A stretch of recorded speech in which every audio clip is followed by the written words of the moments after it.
Welcome to the Raymond Wood podcast. I am not Raymond Wood. My name's Nick Robinson. I'm the owner-director of Clearshot Digital. We've been working in the background producing the Raymond Wood podcast, and this episode we're turning things around. We're going to ask Ray some questions. Ray, welcome to your show. Thank you. Very, very strange being a guest on my own show, but I'm looking forward to this one. Well, thank you very much for your trust in letting us host this episode.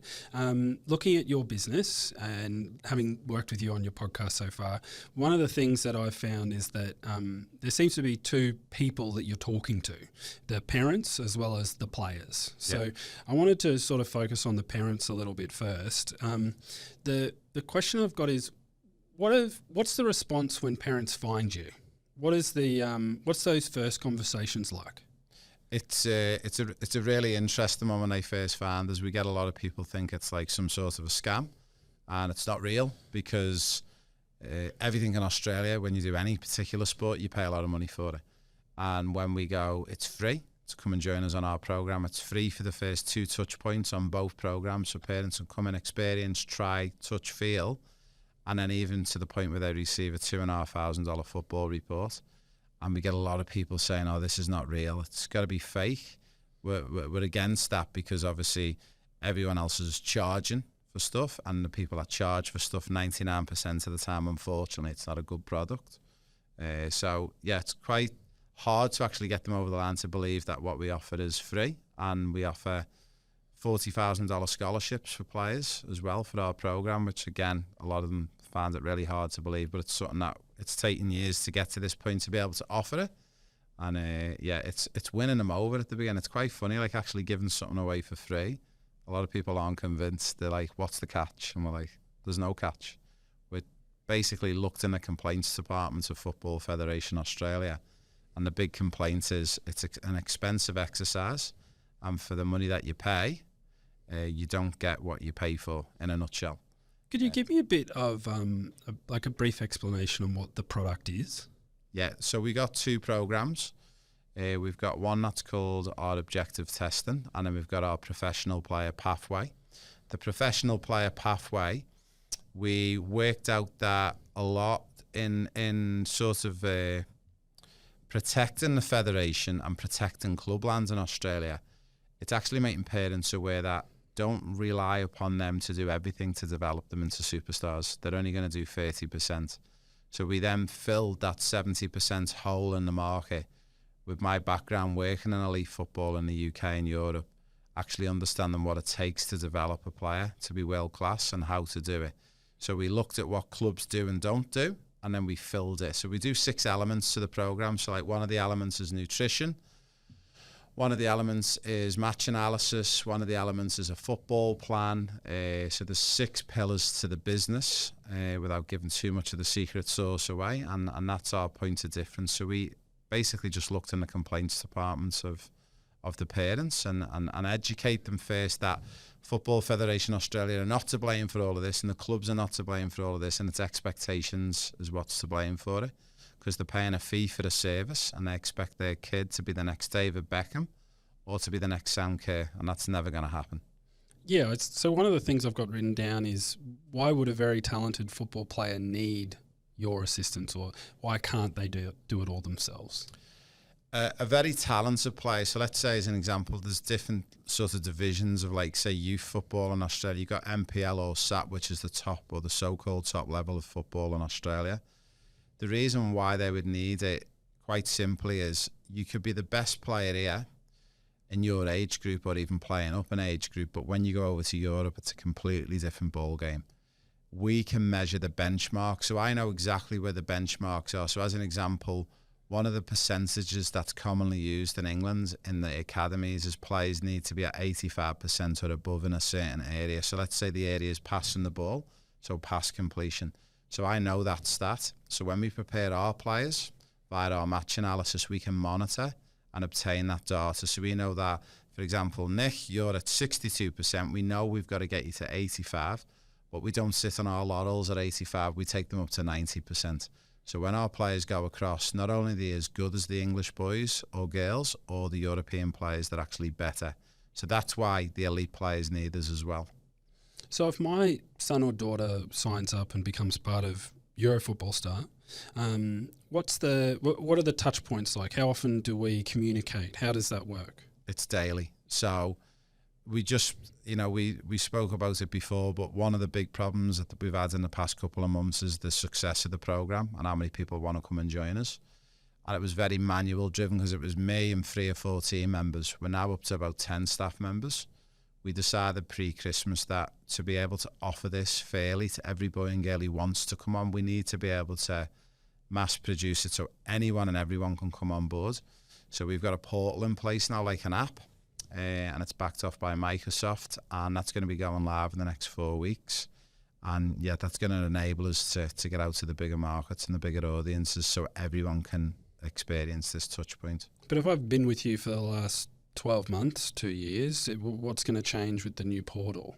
So with the portal, you're basically going to be in contact constantly with me and my team, like literally at the touch of a button.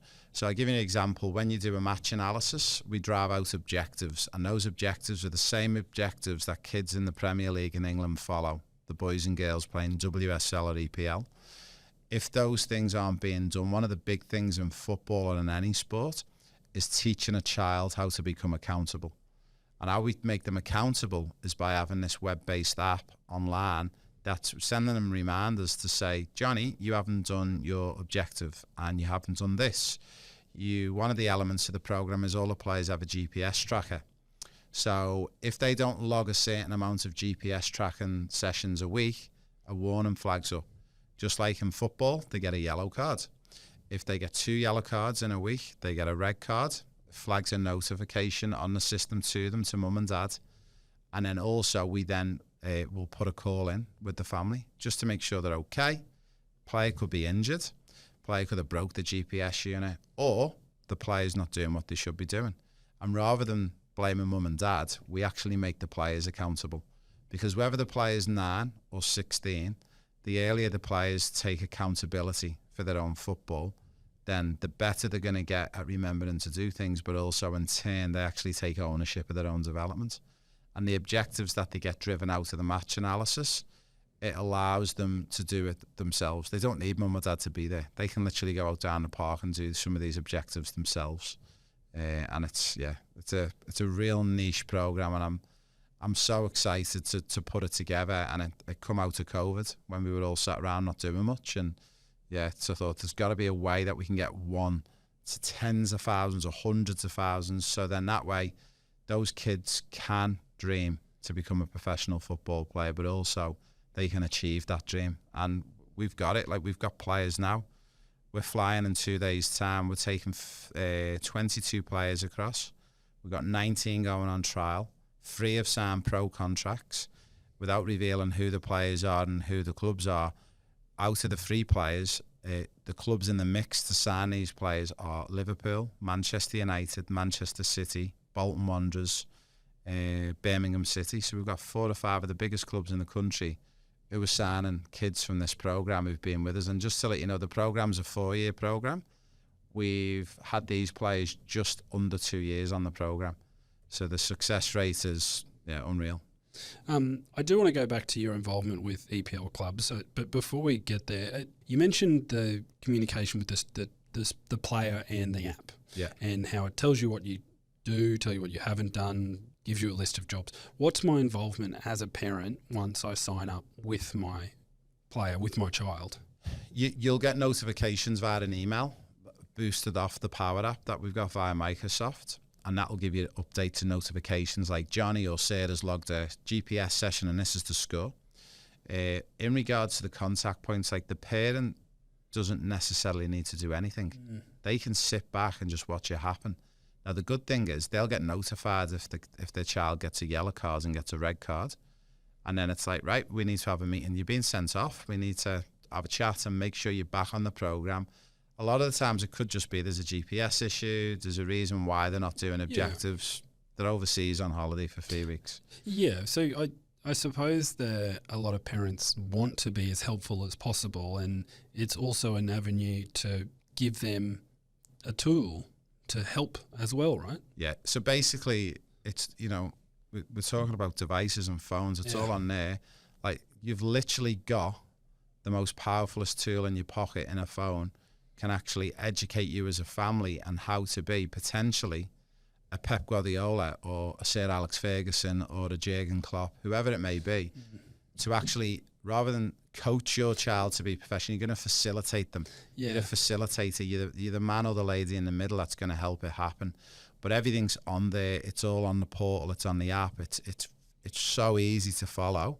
And a lot of families don't actually understand or want to believe that some of the stuff they do in the program is actually really basic and fundamental. But when it's done over time and repeated and rinsed and repeated, actually the kid gets really, really, really good. And if we can benchmark and see where they're at on the program, and we can basically track how they get from A to C, and then from C to E, and so on. And it makes us accountable as well as a business and a group of coaches. I mean, we have meetings, so we have pro group Zoom meetings monthly where we bring world-class coaches, people in elite sports. We had a guy join us on Friday night called Anthony Clarica. He's a sports mental and psych coach and performance coach. He's worked with Olympians, people who've got gold medals. He's worked in the Premier League. He's worked across Davis Cup on the tennis. And we're bringing these guys to the front door of people who are on our program, which is just, for me, it's phenomenal. I had to pinch myself the other night and I'm thinking, like, we're bringing Champions League superstars into the homes of these people in Australia and around the world to be part of this program. And they're getting invaluable advice. And that's one of the things they question at Clublands. Are they getting the right advice? Because with all due respect, the coach of the team grew up with rugby league. He's a dad of a kid and he just wants to help out. It's not his fault. But are we going to listen to him to develop the next superstars in football? Probably not. Are you going to listen to Q Jallians at the end of a Zoom call, who's an international player for Holland, played against Lionel Messi, played in the Champions League? Yeah, we're going to listen to Q. So there's some of the things that, there's some of the touch points that they've got access to that they wouldn't normally get. Yeah, so you're not the coach, you're not the person dropping off, but you are facilitating the things that these players probably do need. Yeah. It's not like the things you absolutely have to have, but these things are going to help you progress. Yeah.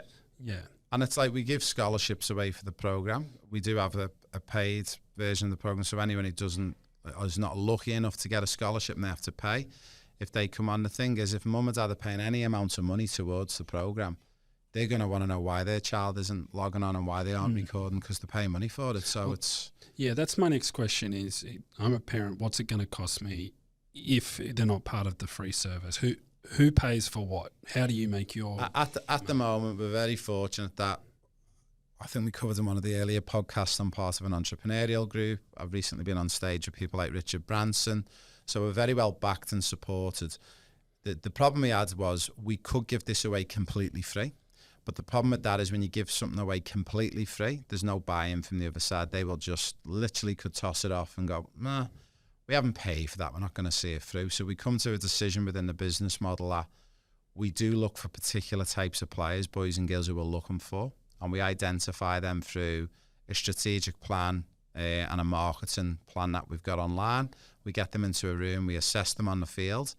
It will cost a family anything in the region. They will get a scholarship of up to about $40,000. And then the fee could be anything in the region of maybe $5,000 to $15,000 for the 4-year program. So to say that within a 4-year period, the child and them are now going to fully understand not only how to make it as a player, but what to do to make it. And then they're going to get a guaranteed trial in Europe, multiple trials if needed, at no extra cost. And also they're going to get a guaranteed scholarship in Europe or in the UK. No one else can offer that. And that's one of the big things that we had to look at with a business model. We did go down the route of giving everything completely away, but we can't do that because we just don't get buy-in. Some of our early touch points in the business are free events. For every 1,000 that sign up, we're lucky if we see 150 who turn up, because a lot of people just don't believe it's real because they don't think you get anything for free in life. And that's one of the things, again, we've made a rule that we want to give away as much stuff as possible just to help the kids develop in the game. Let's talk about that scholarship, or that trial is probably the big one that I'd like to discuss. So you said you're about to go overseas in take, was it, how many? 22 players. Yeah, and 19 are trialling? 19 are trialing, 3 have been on trials before, and they're going back to basically sign paperwork and do the deals. And Well, so how does that happen? How is that possible? How do you organise a trial? Yeah, so what we do is we again looked in the complaints departments of parents, and we'll do our events all around the world. Recently in Australia we've been travelling, and it always makes me laugh because you'll get, and I feel so sorry for them, you'll get families and go, oh yeah, my Johnny's been to Spain on a trial. Okay, who did he trial with? Oh, it was the Alloa team, but they're connected to Barcelona. Okay, great. So when you signed up to go on this, did it cost you something? Oh yeah, it cost us $10,000, $8,000. Okay, I get that. You know, accommodation, flight, food, there's a charge for the coaching. So when you signed up in the January, how long did you have until you were going? Oh, 12 months. Okay, so what did you do with the provider or the coaches to prepare for the opportunity? And the answer every single time, point blank, is, oh, no, nothing. He just done his football, or she done her football. Yeah, kept doing what we're doing. Okay, so again, we looked into that and we were like, why would you do that as a business? So we were like, to get a trial to answer your question with us and a guaranteed scholarship in Europe, you need to firstly be on the professional player pathway. We can ascertain a lot of data over a 1 to 4 year period. Once we've ascertained that data from objective testing, from your football plan, from GPS tracking, from your intolerance results, from your nutrition, we build a holistic picture of the player. So then we form a folder, and within that folder, we've got all the results, all the data. It's a no-brainer then for us. We go, actually, this player's ready to go for the trial. So then we'll set the trial up with one of our contacts in the UK or in Europe. They'll go across, they'll give it a go. And the only thing it costs them is a flight across. So if mum and dad want to go with them, they just have to pay for the flights. We set all that up for them. They then will receive a guaranteed scholarship. Now that scholarship could be 10%, it could be 100%. It depends where they're at. Players could then come back home and go, look, we received a 40% scholarship offer. Because obviously what you've got to understand is in that scholarship is things like accommodation, food. You've got to live, you've got to have somewhere to stay, you've got to be fed. And then with the scholarship opportunities, we deal with a whole host of private academies, but we also deal with all the pro clubs as well. Again, the difference in England is all the private academies work hand in hand with the pro clubs, and the private academies now play in the professional leagues against the pro clubs. Where in Australia, if you somehow try and link a private academy with a club, you'll hear about it within 24 hours. There's just no talking going on. Clubs are pretty much bound to not talk to private academies by the federation. Schools don't get on with the federation. Federation doesn't get on with. There's too much politicalness. There's too much argument. I think it needs to be driven from the top down. I think someone needs to go, look, for this to work, we need to be able to maybe certify clubs and schools and private academies all under the same umbrella like they do in the UK and Europe. So then whether you're a club, a school or a private academy, you can all apply to be licensed as a football facilitator effectively. And that way it's a win-win for everyone, because then that way one of the big things we've got here is kids actually do too much as well. It's counterproductive. They're doing football at school, they're on a scholarship, they're doing football at club, then they're doing stuff with the private academy. And we looked at some of the load levels when I used to work at University of Queensland. Kids in Queensland are doing 5 to 8 hours extra a week compared to kids in the UK. And that's another reason why we're not developing talent, because the poor kids are doing too much. And it's all because the schools and the clubs don't talk to each other. They refuse to speak to each other. And the few that do talk, the good ones, those kids tend to be the better ones, because school goes, well, actually, Johnny shouldn't be playing because he's just done 2 sessions with his club and he's had a big game the night before. None of that talking goes on. So the beauty of our programme, we monitor everyone's load and we know physically where they're at and if they're doing too much. One of the questions I was thinking about was, so if you guarantee a trial, you don't guarantee a trial within 12 months? No. Yeah. Yeah. So they've got to be on the programme for at least a year. We've had a few that have come to us who are like 17 or 18. Yep. And that have a very good high standard, and we've turned them around within 6 to 9 months because of their age. We've got to. Yep. We don't have to, but it's important to. And we're careful on those older players who we take on, because those older players have got to be of a certain level. The younger players who we take on, it's like starting with a brand new whiteboard. We're starting from scratch. We're comfortable in taking an 8 or a 9-year-old on, because we'll get them all the way through to 13 and 14, but then we'll keep them on the programme until they get to 16 for that first trial opportunity. And they're the ones that we're the most excited about, because we know we can really mould and develop them into those players. All that data that you're collecting on players, how is that received when you take it to a club overseas? Yeah, they love it. They don't get anything like it. They say, you're the only guy who's also, it's worth covering, I'm not an agent registered anymore. We didn't want to do that because we wanted to prove to families that when we're doing this, we're only interested in one thing, in the kids developing. The big problem you get thrown at you if you're an agent is that you're only doing this for the 10% at the end and you're chasing it for money. We're not doing it for that. We're doing it literally to get the kid to a pro club and sign, and then we can put that picture up on the wall. We've got a lovely testimonial to say, Ray and the team at Euro Football Star at some point helped me in my journey, and they were part of my development as a player and helped me get into where I am today. And that's all we look for, because it helps us grow our programmes, helps us get support from our private backers and funders. And that's, it's something I'm really passionate about. And then hopefully have them on the podcast one day. Yeah, that's it. That'd be great, wouldn't it? So what I'd like to discuss is the people you're surrounding yourself with. Yeah. So the extras that you're providing to the players. So who are the types of people, and you've had a lot of them on the podcast, who are we dealing with and why is that beneficial? Yeah, that's a good one. So I've been very fortunate, as I said, for the past 3 or 4 years to be part of a couple of really sort of high-level entrepreneurial groups.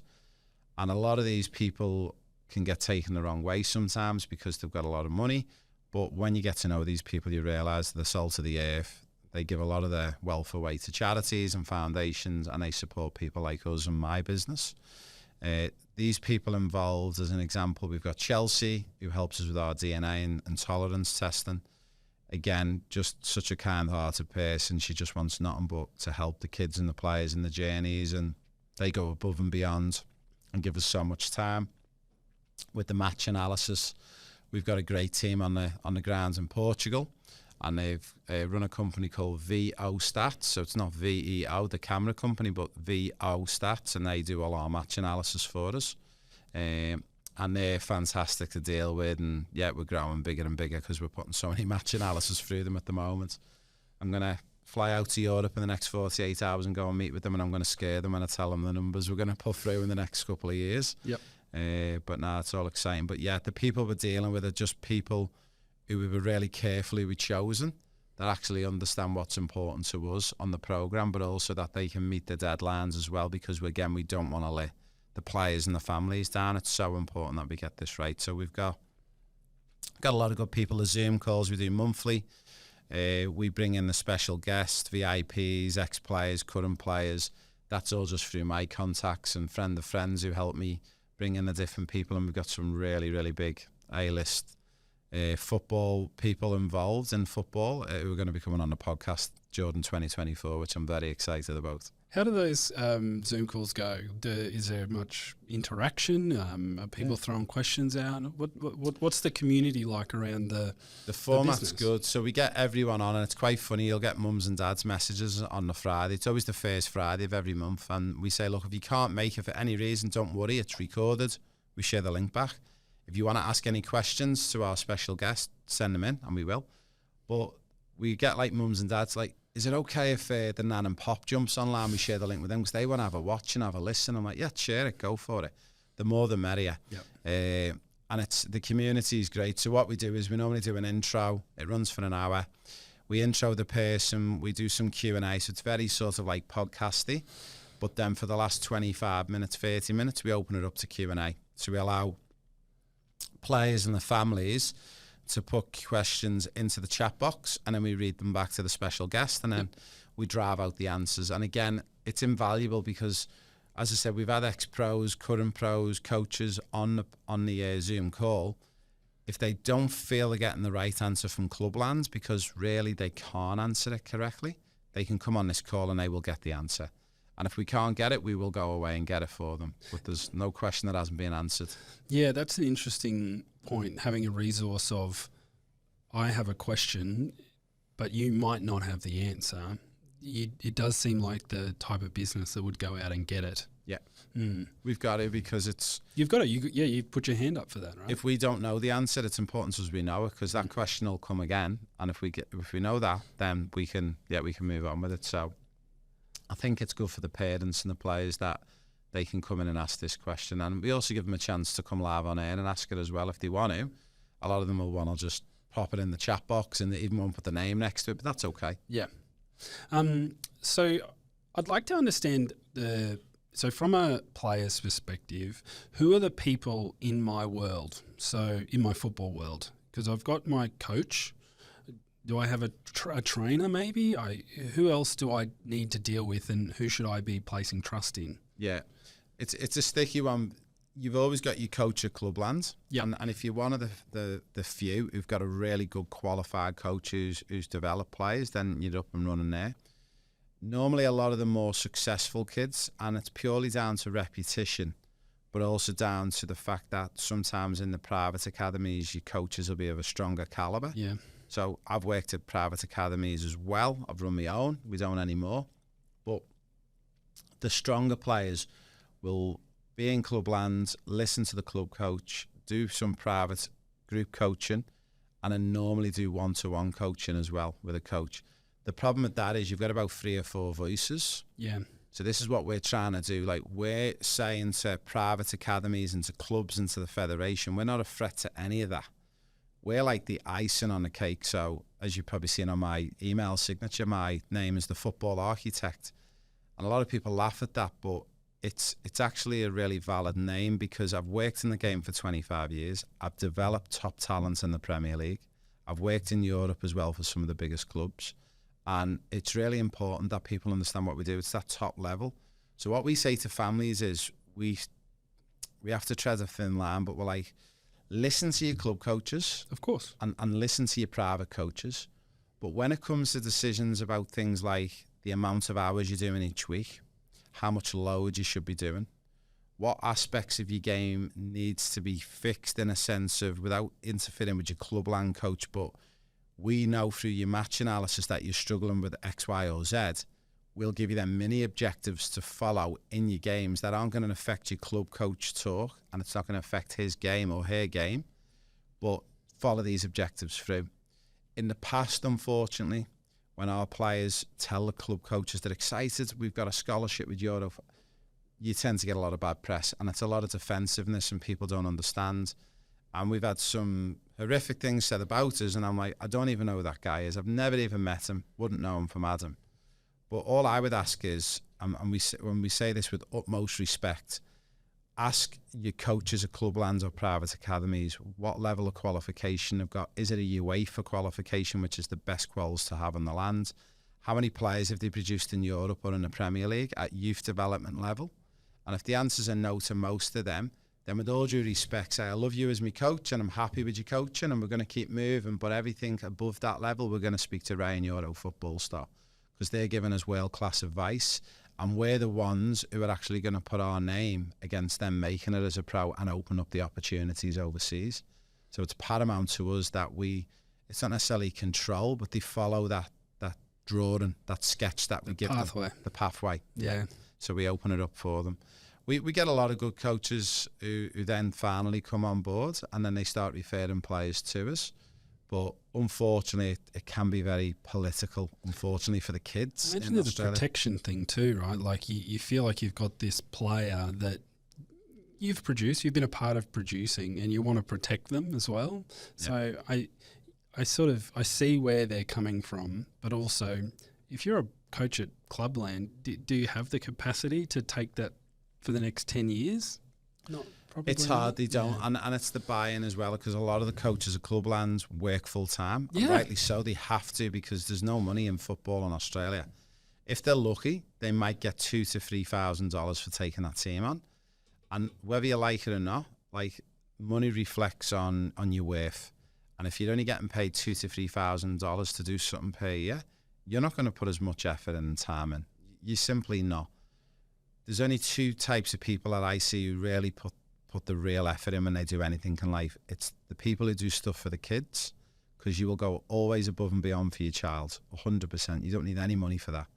Or people who get paid a lot of money are expected to deliver because they're paid a lot of money. And they're the two types of people who get success in life. It's the ones who are paid a lot of money, or the ones who are like a parent or are a parent who are really invested in it. And for us, we're super invested in the kids, because the success of our business is based on how many kids we get across, but how many kids actually sign professional contracts. And that's why that picture on the wall is more important than getting 10% of future earnings. We're not interested in that. It's the picture on the wall. I'm going to take that moment just to go to one of your ad breaks, Ray. So we'll be back very shortly. Thank you. Would you one day like to be a professional football player? Would you like to be part of our pro player pathway? What is the pro player pathway? It's an opportunity for all Australian football players aged between 10 and 23 who want to join us to become the next professional football player. On the pro player pathway, you get to join me and my team free of charge to an event all around Australia. When you join me, we're going to teach you the secrets of football in Europe. And one day, maybe, you could be gracing the Champions League final. Guys, over the next 12 months, we're going to be coming around all the major cities of Australia. And when we come around all the major cities, we're going to be running our free events everywhere we go. So guys, what have you got to lose? Nothing. It's a free event. It's for boys and girls aged 10 to 23. And I'm going to teach you the secrets of becoming a top European football player. Oh, and one final thing. We're going to be giving away 20 scholarships to join me on this program of a lifetime. Welcome back to the Raymond Wood podcast. I'm not Raymond Wood. This is part 2. So, Ray, I need to understand a bit better what the landscape of Australian football, what it looks like, and what the problems are. Yeah. It's can of worms when we start this one, but being in Australia for 18 years on and off, and working in the pro game in Europe on and off for 25 years, I've come up with it. It's quite simple. The wheel wasn't broken going back 15, 16 years ago. It was working fine. There was probably 15 world-class male players in the Premier League at the time. Players like Mark Viduka, Schwarzer, Harry Kewell. We can go on and on and on. The problem was they felt the need to try and make help clubs in Australia, maybe guard them a bit more. They wanted a little bit maybe of an order to football, and they come up with this curriculum. The problem was with the curriculum, they ripped it right through the whole of Australia, and they said, right, everyone's going to follow this curriculum. And what they started to do was they didn't really realise what they'd done, but they were starting to create robots. So they come up with a plan and said, we're going to follow a system of football, and we're going to have a style of play. And it's good to have a style of play, which should be plan A. But also, what happens if your style of play is not working? Then you need a plan B. And what happens if plan B is not working? You need a plan C. And the way it's done in England and in Europe, players are coached to probably 6 to 8 different systems. Where in Australia, we come up with this great new curriculum, but it was basically following one system, 4-3-3, play out from the back. We want to play football like the Spanish do. And again, did they really assess how Spain play football? Do they always play the ball out from the back and through the thirds and slowly and move through progressively? No. There's times when that ball gets kicked high and long, because if they've been attacking you, the opposition, and you turn over the ball quickly and you've got a player who's up high on the halfway line and out wide, you're telling me the goalkeeper's not going to kick it high and long and open up that opportunity? 100% he is, or she will. And this was the big problem. They went down a system of this national curriculum and forcing it down everyone's throat, and not actually realising that they took the control away from the clubs. And the beauty what we had in the past was, you would have an Italian-based club, you would have an English-based club, you would have an Aussie-based club. There was loads of different cultural backgrounds running football.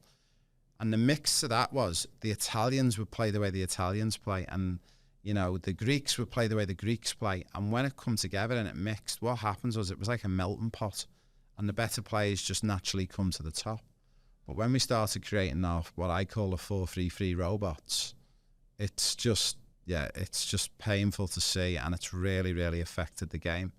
And then a lot of people go, yeah, but you know, Socceroos done really well in the last World Cup, and the Matildas, they're like amazing. They've gone so well, but do they? And have we developed the talent here, or have they been developed elsewhere? And whether you like it or not, 85% of those Matildas are being developed in England for the past 5, 6, 7, 8 years. These girls moved to England when they're 13 and 14. There's nothing wrong with that. That's the right way to go, because if you have probably a league as the A-League in Australia, which is probably not inside the top 20 leagues in the planet, well, it's not. And then the Premier League is the number 1 league in the planet, or the WSL. You want your nationally based players to go there, to compete and train against the best players on a daily basis, because it actually makes your national team stronger. Until Australia can say the A-League's inside the top 5 leagues on the planet, we need to be sending our players overseas. And another big one as well, which is a huge one, and they don't realise they're doing it, but it's this age relative effect where they stop players playing up. They don't realise they're killing it. But also I see from like the federation side that you'll get a lot of parents going, oh, my Johnny's 9 and he's the best thing ever, and he's not.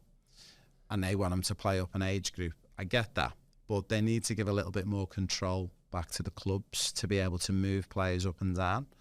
I'll give you an example. I come back from working in England in the Premier League. I was at Leicester City, I'd been at Liverpool, I'd just been at PSG. I'm one of the highest qualified football coaches in Australia. I've got 26 qualifications. I've reached out humbly to the technical director of football in Queensland, and I've said, I've got a boy, he's 15, he needs to play men's football. He cannot be playing in under 18s, it's affecting his development. It point blank got refused. I then put another request in for a 13-year-old boy who was light years ahead of everyone around him. He trains with the under 18s and he was better than the under 18s. I said he needs to at least play up a couple of age groups.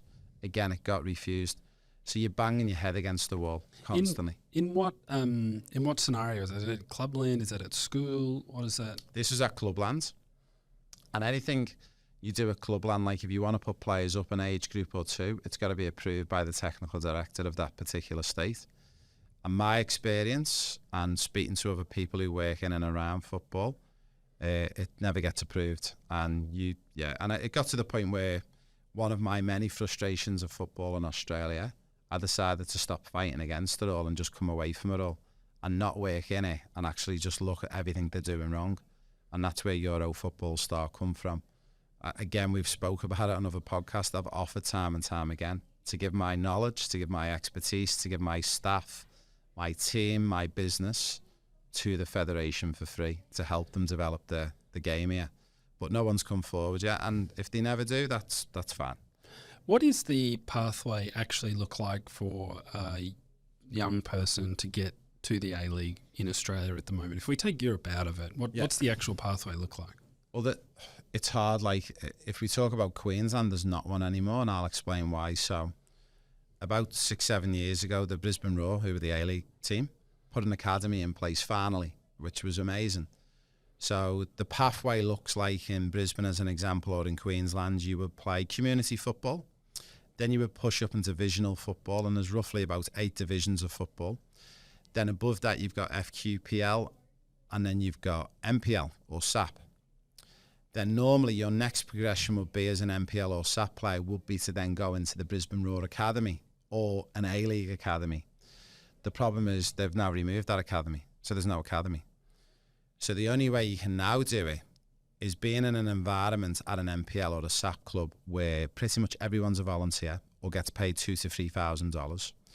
You're training 3 nights a week if you're very lucky. A lot of clubs still only train 2, even though they're meant to train 3. So you're telling me why we're not producing talent? It doesn't make sense to me. Okay, let's have a look at it. So we're talking an 18-year-old boy who's training at best 5 hours a week, because most sessions, if we track the actual minutes of training, they're probably doing an hour to an hour and a half a session. They're not doing 2 hours. So let's be generous and say they're doing 6 hours of training a week and they're playing a game of a weekend. And most of them 18-year-olds won't get a game in the men's team, so they're still playing like under 23s, which is substandard. So they're doing about 7.5 hours.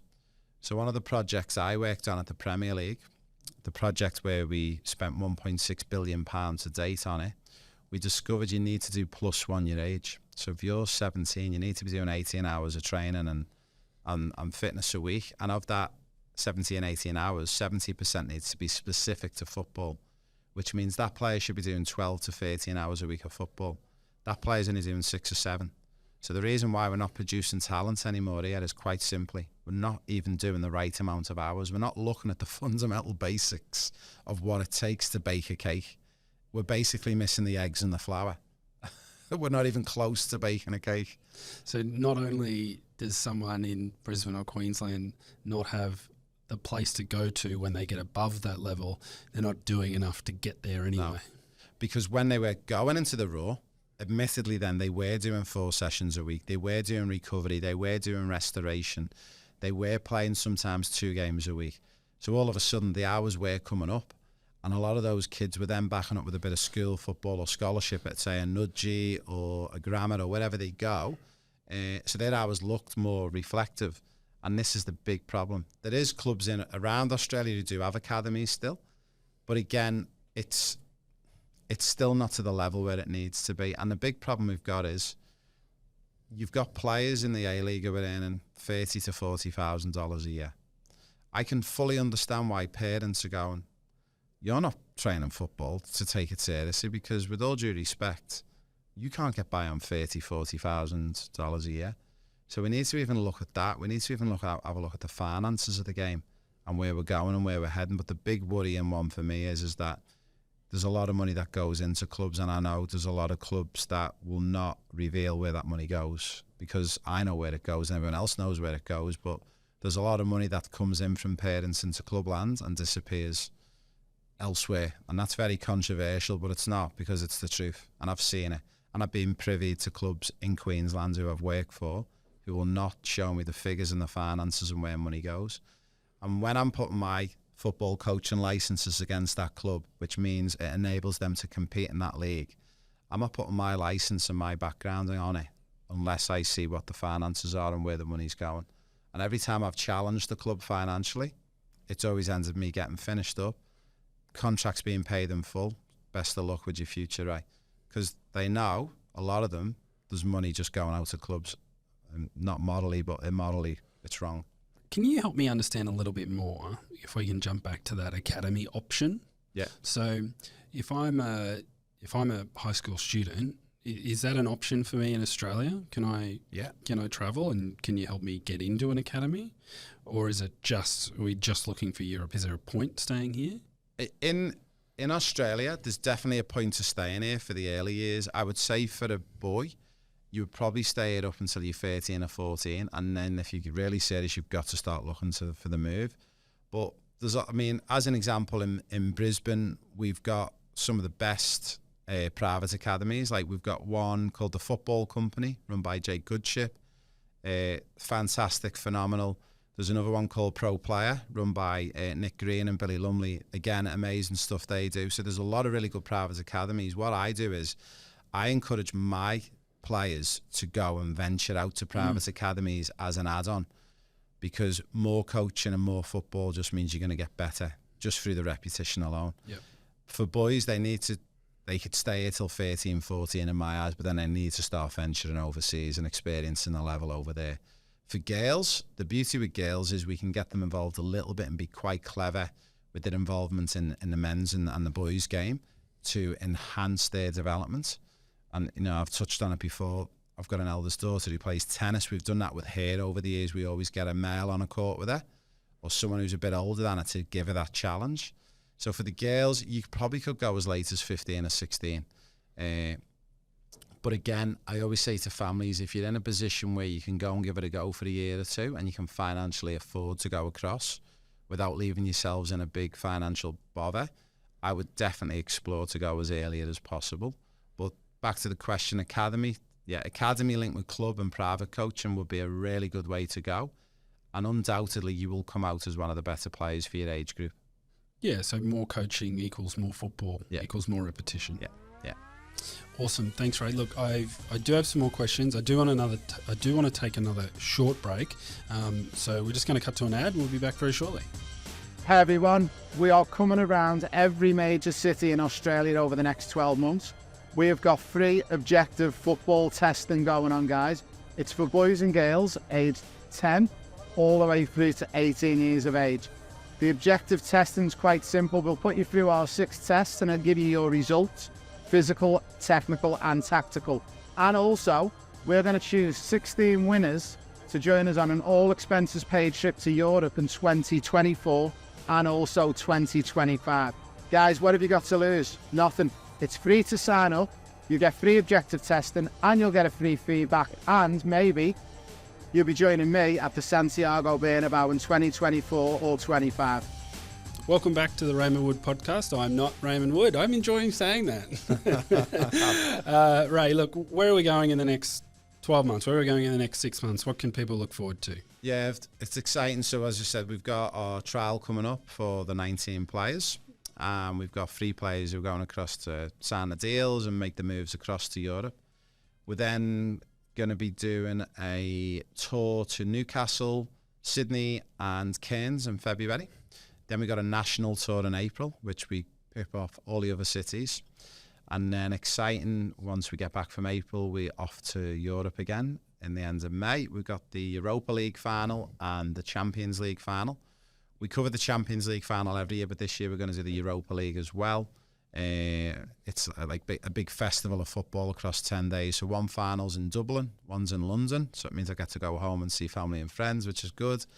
And yeah, we do a lot of content creation. We do a lot of meetings with clubs over there. We do a lot of stuff for like the podcast, to meet with other coaches to get what the latest trends are, what's changing in the game, what's not changing. So just to upskill me and the staff for our players. As we mentioned before, we're putting a new portal in for the professional player pathway, which is probably just under $1 million to put this in, but we're happy because like it's going to really help our families and players. So again, big thank you and patience to all our existing players on our program, but we're getting there. And our new ones, they're going to be in for something like they've never seen before.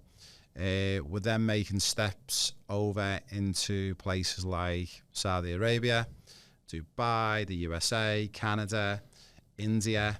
We're also looking down the lines of setting up a foundation and a school in places like Tanzania. So we've got a lot of charity work and foundation work going off to the side as well. Tell me a little bit more about the tours. Why is that important? Why would someone attend one of those? The tours are super important because we do them pretty much every September and Easter time every year. It enables a family and a son or daughter to go over and actually touch and feel and see what the game's like over there.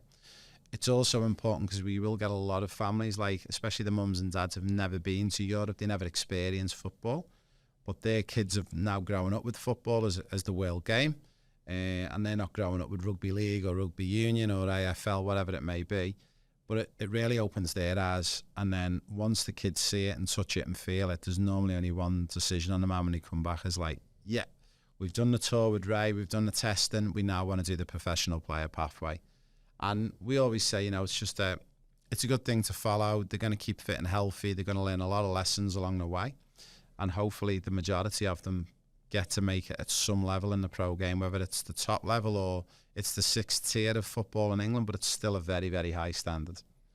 And what about all this growth sounds wonderful, but will that affect the product?